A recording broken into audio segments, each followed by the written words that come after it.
Дело в том, что действительно сейчас очень удачное время для страны, потому что, с одной стороны, мы сейчас вернулись из Рио-де-Жанейро, где были подтверждены международные конвенции, в частности, в области образования для устойчивого развития. И вот как будто бы в хорошем отношении с этим является вот создание экспертного совета при президенте.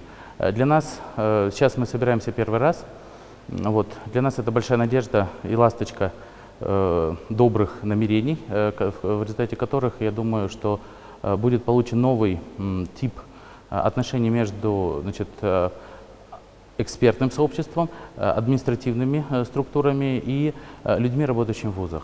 Вот. То есть образование сегодня это один из ключевых поинтов действительно для нашей страны, которая во многом не, скажем так, находится в некотором переходном периоде, да, не всегда видит путь легкий. Да, то есть вот мне кажется, что образование является тем, что открывает новые двери, новые веяния.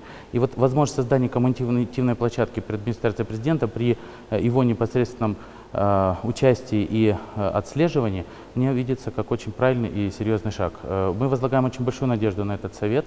Вот, я думаю, что действительно в контексте того, что сейчас меняется образовательная парадигма во всем мире, пытается перейти от знаниевой парадигмы к парадигме компетентностной, вот, Кыргызстан может занять свое достойное место.